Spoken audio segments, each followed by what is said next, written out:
বেশি আমাদের এখানে সবাই আমরা দাঁড়াতে চাই এবং দাঁড়িয়ে আছি এই জায়গায়, কারণ আমরা একটা গুরুত্বপূর্ণ বিষয় আজকে সবার সাথে শেয়ার করতে চাইছি যে বর্তমান যুগে আমরা দেখতে পাচ্ছি যে সরকার বিরোধী কোনো ইস্যু হলেই পুলিশ পরিবারের মহিলাদের উপরে কটূক্তি করা হয়। এবং সম্প্রতি একটি ভিডিও আপনারা হয়তো সবাই দেখেছেন যে মা বেচো, বউ বেচো, মা বেচে দিল, বউ বেচে দিল, এই দুর্মন্তব্য, এই অপ্রীতিকর একটা কথা আমরা আমাদের সকল পরিবারের পক্ষ থেকে আমরা এর তীব্র ঘৃণা জানাচ্ছি এবং আমরা ঘোর প্রতিবাদ করছি। এইরকম পুলিশ পরিবারকে, মহিলাকে কটূক্তি করা একদমই অনুচিত। পুলিশ কি তাহলে সত্যি ভয় পেয়েছে? আগে মেয়েকে নামিয়েছে, এখন বউদের নামাচ্ছে। কেন এই কথাটা হচ্ছে? আজ কলকাতার রবীন্দ্র সদনের সামনে পুলিশের যে বউয়েরা রয়েছে, অর্ধাঙ্গিনীরা রয়েছে, তারা রাস্তায় এসে প্রতিবাদ করছে কি পুলিশের নামে উৎসাহ করা যাবে না, কোনো কিছু হলেই পুলিশকে মানে গালাগাল করা হচ্ছে, অপদস্থ করা হচ্ছে, বা তাদের যে কর্মকাণ্ডগুলো প্রকাশ্যে ছড়িয়ে দেওয়া হচ্ছে।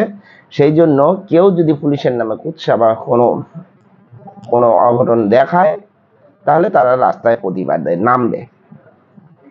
এই জন্য পুলিশের যারা স্ত্রীরা রয়েছে তারা আগে নেমেছে রাস্তায়।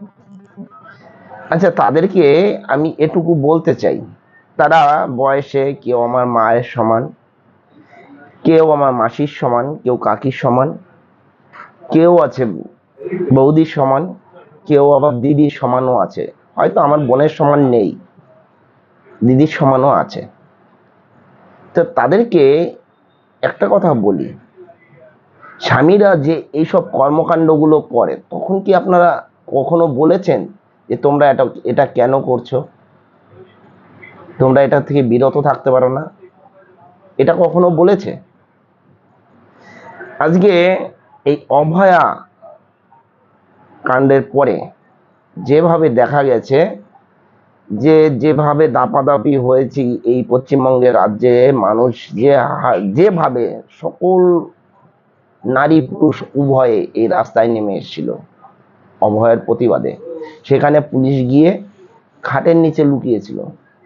এই যে জায়গায় জায়গায় দেখা যায় তারা হাত পেতে তোলা নিচ্ছে, দেখা যায় সাধারণ মানুষকে ধরে নিয়ে যাচ্ছে, উত্তম মাধ্যম দিচ্ছে, অনেক রাজনৈতিক ব্যক্তিদের বেকার কেসে ফাঁসাচ্ছে। কিন্তু তৃণমূলের যদি কেউ হয়ে থাকে, তৃণমূলের তারা এই পুলিশের মা বোনকে নিয়ে যে যত কিছুই বলুক তাদের বিরুদ্ধে কখনো বের হবে না। কেন আপনারা যে আজকে বেরিয়েছেন, একবারও কি ওই অনুব্রত যখন বলেছিল মায়েদের বউদের বিছানায় নিয়ে নিবে, একথা যখন বলেছিল, তখন একবারও আপনারা বেরিয়েছিলেন রাস্তায় এই প্রতিবাদটা করার জন্য?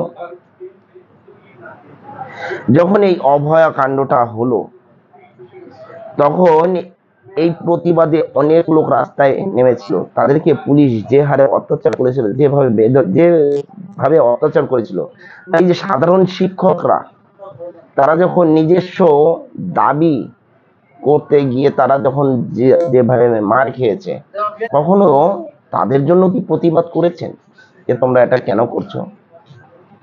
আর আজকে যখন সোশ্যাল মিডিয়াতে দেখানো হচ্ছে যে না, তারা অনৈতিক কাজ করছে, তাই আপনাদের ঝাল লেগে গেছে।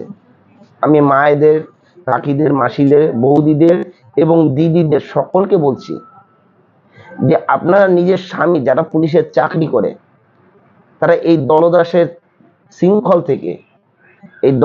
শৃঙ্খল থেকে যদি বেরিয়ে আনতে পারেন, তাহলে যদি রাস্তায় নামেন, তাহলে এটা সম্ভব। শুনে নেন একটু স্ত্রীদের অর্ধাঙ্গিনীরা কি বলেছে, তাদের যে সঙ্গী তাদের বিষয়ে কি বলেছে এবং তারা কি স্টেপ নিয়েছে, কি ধারা নিয়ে। ভালো কথা যে অফিসাররা ধারা জানে, সাথে যে স্ত্রীরাও সেই ধারাগুলো জানে, সেগুলো দেখেন। পুলিশ পরিবারের সবাই, পুলিশের কেউ মা, কেউ স্ত্রী, কেউ বোন, হাজার হাজার গুণ বেশি আমাদের এখানে সবাই আমরা দাঁড়াতে চাই এবং দাঁড়িয়ে আছি এই জায়গায়, কারণ আমরা একটা গুরুত্বপূর্ণ বিষয় আজকে সবার সাথে একটু শেয়ার করতে চাইছি যে বর্তমান যুগে আমরা দেখতে পাচ্ছি যে সরকার বিরোধী কোনো ইস্যু হলেই পুলিশ পরিবারের মহিলাদের উপর করে কটূক্তি করা হয়। এবং সম্প্রতি একটি ভিডিও আপনারা হয়তো সবাই দেখেছেন যে মা বেচো, বউ বেচো, মা বেচে দিল, বউ বেচে দিল, এই কুমন্তব্য, এই অপ্রীতিকর একটা কথা আমরা আমাদের সকল পরিবারের পক্ষ থেকে আমরা এর তীব্র নিন্দা জানাচ্ছি এবং আমরা ঘোর প্রতিবাদ করছি। এইরকম পুলিশ পরিবারকে, মহিলাকে কটূক্তি করা একদমই অনুচিত।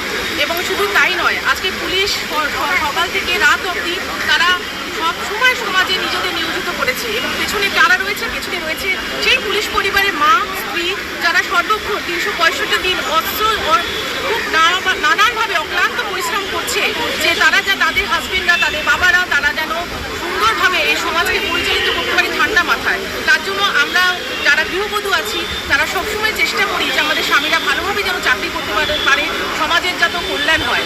আমরা নিজেরা সব সুখ আহ্লাদ, সব পুজো, সমস্ত উৎসব সমস্ত বিসর্জন দিয়ে দিচ্ছি, কিন্তু তারপরেও আজকে আমাদের এই দিন দেখতে হচ্ছে যে কিছু ছোট থেকে ছোট ব্যাপার বা বড় থেকে বড় ব্যাপার যাই হোক, সেখানে পুলিশ পরিবার, পুলিশ মহিলা, পুলিশ কন্যা কেন, তারা কেন আক্রান্ত হবে? এটা তো উচিত না। আজকে যদি ধর্ষকের মা, বাবা, বোন বা যে কারো পরিবারকে এরকম করে ছোট করে বলা হয়, সেখানেও আমাদের নারী সত্তা জেগে উঠবে। সেখানেও আমরা বলবো যে না, যেখানে যা হয়েছে সেখানে পর্যন্ত রাখো, পরিবারের মহিলাকে কেন আপনারা আক্রমণ করবেন? এবং আমরা এই জন্য তীব্র নিন্দা জানাচ্ছি, তীব্র প্রতিবাদ জানাচ্ছি।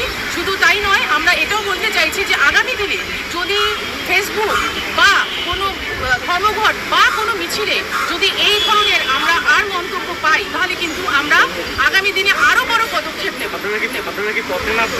হ্যাঁ,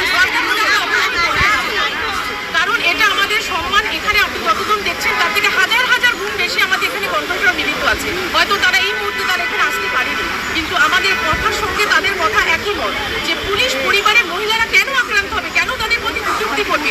এবং সবচেয়ে বড় কথা যে এই যে মানুষরা কটূক্তি করছে, এর আগেও আমরা দেখেছি যে বলেছে যে পুলিশ তুমি চিন্তা করো, তোমার মেয়ে হচ্ছে বড়। এই ধরনের ফেসবুক পোস্ট যারা করে তারা যে পরবর্তীকালে এরকমই অপরাধমূলক কাজ করবে না, তার কি গ্যারান্টি আছে? কারণ তারা তো প্রকাশ্যে এরকম আমাদের মুখে দিচ্ছে, তাই না? এই জন্য আমরা ঠিক করেছি যে এর একটা প্রতিবাদ আমাদের চাই এবং সেই জন্য আজকে আমরা কসবা থানায় 352, 79, 351 বিএনএস ধারায় আমরা আজকে এফআইআর করতে চলেছি। এবং আশা করি এরপরে যদি আর কেউ আমাদের ফেসবুক পোস্ট হোক, টুইটার হোক এবং ধর্মঘটের রাস্তাঘাটে যেখানে হোক পুলিশ পরিবারকে আক্রমণ করে, কিছু নিয়ে কথা বলে, আমরা এর বৃহত্তর আমরা পদক্ষেপ নিতে বাধ্য হব। তাই আপনারা যারা বলেছেন তাদের আমরা সতর্কতা জারি করছি যে এই ধরনের মন্তব্য আপনাদের কাছ থেকে আমাদের কাম্য নয়। আমাদের স্বামীরা অক্লান্ত পরিশ্রম করে এই প্রত্যেকটা রাজ্যকে, কলকাতাবাসীকে সুরক্ষিত রাখে, সুরক্ষা দেওয়ার চেষ্টা করে, কিন্তু তার বিনিময়ে আমরা এইরকম আপনাদের কাছ থেকে আমরা আশা করি না। এই বলে আমি শেষ করছি। শুনলেন তো কথাগুলো। এই যে মা বা কাকি বা আমার দিদি হোক, সম্পর্কে যেটাই হোক, যেহেতু আমার বয়োজ্যেষ্ঠ, আমার থেকে বড়, তাই মা হোক, কাকি হোক বা দিদি হোক, যে কথাটা বললো, আমার সবথেকে আরেকটা জিনিস বেশি লাগলো, যে কথাটা বললেন যে পুলিশ তুমি চিন্তা করো, তোমার মেয়েও হচ্ছে বড়। কথাটা যখন স্লোগানটা উঠেছে রাস্তার একটা মিছিল থেকে, তার মানে নিশ্চয়ই এরা কি বোঝাতে চাইছে যে আজকের দিনে, আজকের ডেট পর্যন্ত, যেখানে তৃণমূলের লোকেদের এত পরিমাণে ধর্ষণ, মানে এত পরিমাণে যে হিংস্র পশুর মতো আক্রমণ করছে, সে আরজিকরই হোক, হাসখালি হোক বা কসবাই হোক, যেখানেই হোক, দেখা যাচ্ছে এরাই করছে, এই তৃণমূলের লোকজনই করছে। তাই তাদের থেকে সাবধান করার জন্য আপনাদের যারা এই রাস্তায় নেমে যে কথাটা বলছে যে পুলিশ তুমি চিন্তা করো, তোমার মেয়েও হচ্ছে বড়, তারা কিন্তু এই কথাটা বলেনি যে না আমরা গিয়ে কিছু অপকর্ম করব। কারণ এই যে কসবা কাণ্ডে দেখেছেন, কসবাতে ল কলেজের ভিতরে যে ঘটনাটা ঘটেছে, এরকম হয়তো মা আপনারই মেয়ে বা আমারই বোন সেই কলেজে করতে গেছে, সেখানে এরকম একটা কিছু হয়ে যেতে পারে, যার জন্য এই পথসভাতে বা এই র্যালিতে এসব বলা হয় যে পুলিশ তুমি চিন্তা করো, তোমার মেয়েও হচ্ছে বড়। আগাম সতর্ক করে দিচ্ছে যে সকলে সাবধান থাকুন। এখানে আপনাদেরকে কিন্তু কোনো থ্রেট দেওয়া হয়নি। আরেকটা কথা বললেন যে এই যে মায়েরা বা দিদিরা বা মাসিরা বা কাকিরা যে রাস্তায় নেমে বেরিয়েছে, আরো এর থেকে অনেক লোক হতো, হয়তো তারা আসেনি, তাদের মুখে লজ্জা আছে, তাদের চোখে লজ্জা আছে, যার জন্য তারা এসে পৌঁছায়নি, বা ইচ্ছা থাকলেও মানে আসার কথা বললেও তারা আসেনি, কারণ তাদের চোখে লজ্জা আছে যে হ্যাঁ আমাদের পুলিশ কর্মী না, হয়তো তাদের স্বামীরা পুলিশের চাকরি করছে, কিন্তু এই যে যারা দলদাস পুলিশ বা ঘুষখোর পুলিশ, তাদেরকে যে প্রকাশ্যে দেখানো হচ্ছে, যার জন্য লজ্জায় তারা আসেইনি। কি বলেন আপনারা? এই বিষয়ে যদি কিছু বলার থাকে অবশ্যই জানাবেন। জয় হিন্দ, বন্দে মাতরম, ভারত মাতা কি জয়।